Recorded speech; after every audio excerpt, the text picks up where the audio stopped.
Hey guys, my name is Nov. We are unbelievably close to the release of Lost Ark. It's only a few more weeks away, which is just hard to believe at this point. It feels unreal after all these years of waiting. This video is a follow-up for my last one, the in-depth Lost Ark content guide, where I went over how gear honing works, but in this one, we will talk about not just gear honing in general, but gear progression as well. After watching this, you should understand where you get all your endgame gear from, which ones you should get, and how you can enhance them to reach higher item levels. Before we deep dive into it, I just want to say a huge thank you to all of you. We just reached 1000 subs this week, which really means so much to me. I am very grateful. And also, some of you have been leaving some incredibly nice comments under my last few videos. I appreciate every last one of you. Thank you so much. As always, the video has segments, so you can skip to the part you're interested in. If you find the video helpful, please do give it a like and don't forget to subscribe for more Lost Ark content.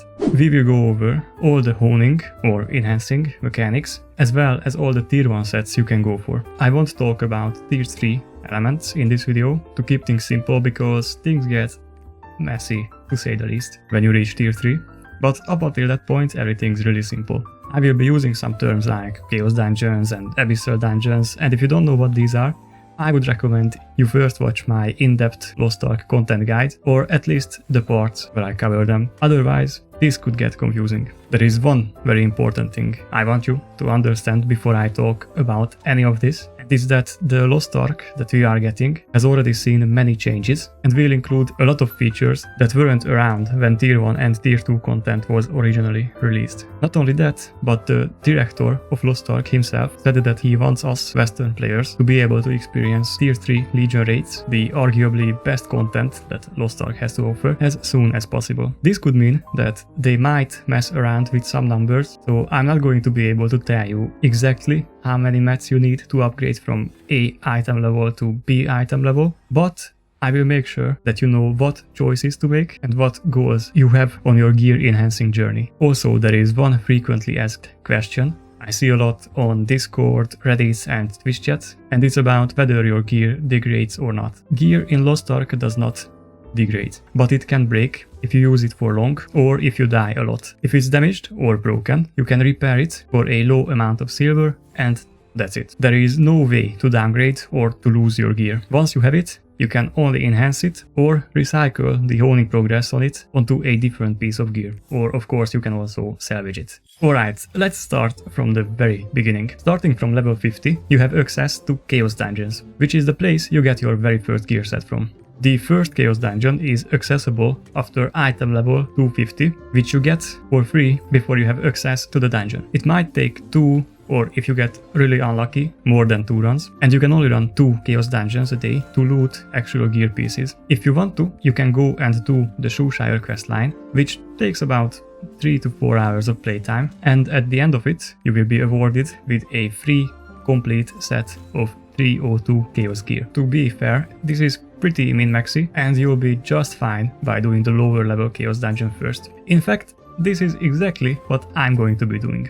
You can only enhance at the gear honing NPC, who exists in every major city. You can start enhancing the 302 gear as soon as you obtain it, as long as you have the required upgrade mats, which are Distraction and Guardian Stones, Emerald or Green Fragments, Leap Stones, and later on Fusion Stones. Again, one thing to keep in mind is that in Korea and Russia, you don't need Fusion Stones in Tier 1 at all, but you also don't need anything other than the respective stones and the Leap Stones either, and you also get 2 levels for each enhancement alongside with 100% upgrade chance, all the way to plus 15, which is most likely not going to be the case for our version at the start. This is a catch-up mechanic, so new players on these servers can get to Tier 3 fast and experience that content. If we are required to use Fusion Stones in Tier 1, the only way to obtain them is by crafting them in your stronghold from life skill resources, or by buying it for gold through the auction house. These will also only show up after, I believe, you achieve plus 6 on your gear, but it might be a bit later. As long as we don't have greatly improved success rate, lower enhancing costs and more mats provided to us, you should be swapping your rare Chaos gear to the epic Abyssal Dungeon gear on item level 340, which gives you a flat attack speed and damage buff as the set bonus. Crafting any gear piece costs you gold, and it uses the mats you got from the Abyssal dungeon. In the Western beta test, crafting gear cost silver instead of gold, so maybe in tier 1 it costs silver, but it might have been like that because of the 1 week time span of the beta. Also, to craft any gear, you need to visit a specific NPC in town. When you craft your epic gear set, you can recycle your current progression from the blue set to the epic set. It might be a different enhancement level on the new set, but the item level will be the exact same as what the gear you recycled from was. Recycling can also be used for 2 items with the same rarity in order to transfer your progression over to an item with a higher quality percentage. Getting 340 shouldn't be difficult, and if you plan on playing more characters, then this is a good place to park them before pushing them to Rohandel, because you can do the weekly Abyssal dungeons on them for gold, engraving books,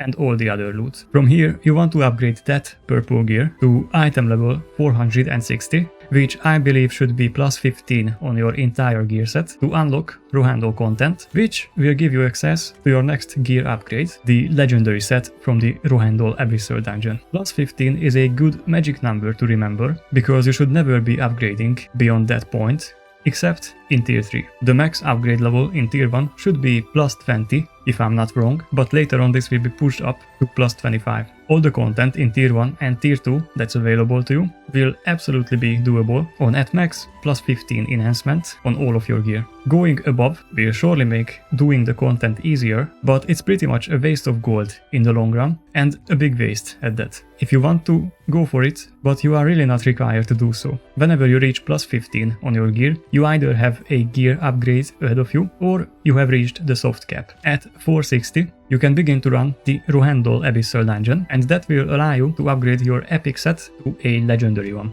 You will have to choose between 2 sets, with the only difference between the 2 of them being the set effect they have. One of them gives you 8% movement speed for 2 pieces equipped and a stacking attack power buff when hitting boss enemies at 5 pieces. The other one gives you a stacking attack speed buff when hitting boss monsters and a flat 12% increase to your damage to boss monsters. In my opinion, the second set is just overall better for any class, even for supports, but if you want the movement speed buff, I'm not going to stop you from going for it. This gear set should also be upgraded to plus 15, which is item level 600, and that is the requirement to be able to progress to tier 2 when it's released. But getting to 600 will most likely take a while, even if you play alts to funnel your main with mats and gold. But in my opinion, all of tier 1 you can do with a single character, you don't need any ults at all, but having ults will make the process significantly faster. If you're really trying to be efficient, most likely the best thing you can do is to stop at 460 after getting your legendary set and repeat the process up until that point on all of your ults, so they can also get to 460 and start doing the Rohandel content for more mats, gold and all that juicy stuff. Yeah, boy. And when you're happy with how many characters you have at 460, you can start getting them all to item level 600. One other very important thing to keep in mind is that your gear is not the only thing affecting your overall strength when doing content like raids. Having proper stats for your jewelry and also having the right engravings for your class is also really important. And you should also work on getting all the skill point potions and other stuff like that. When it comes to picking what jewelry you want to use, you also want to use the highest rarity ones available to you, unless you have a lower rarity one that barely pushes you over to having a very important engraving effect. In that case, you can use the lower rarity item until you have a proper one to replace it with. This also applies to ability stones. What you really want to pay attention to is what combat stats your jewelry gives. Depending on what class you play, you should focus on having 1 or 2 specific combat stats very high. This is pretty much everything you need to know about tier 1 gear progression, I believe. If you think I missed something, please do let me know in the comments and I will include it in the pinned comment. Alright, so the video wouldn't be an actual gear progression guide if I didn't go over all the mechanics of enhancing your gear, so let me do just that. You can only upgrade gear starting from level 50. Before you can attempt an upgrade, you need to fill the gear piece with fragments and then pay certain amounts of certain upgrade mats, silver and gold, all depending on what sort of gear you're upgrading and on what enhancement level it currently is. At first, you will have 100% chance to successfully upgrade your gear by one level, but this is not going to be the case for too long. As you progress further and further into gear honing, you will start having lower and lower success chances. Whenever you actually fail an attempt, you lose all the mats, silver and gold you paid for upgrading, and you will have to pay for the attempt again. The fragments you used to fill the item up are not lost upon failure, but you will need to fill it again after each successful attempt. You can increase your odds of success with the use of auxiliary items. You can get these from various sources. There are 3 different ones for each tier,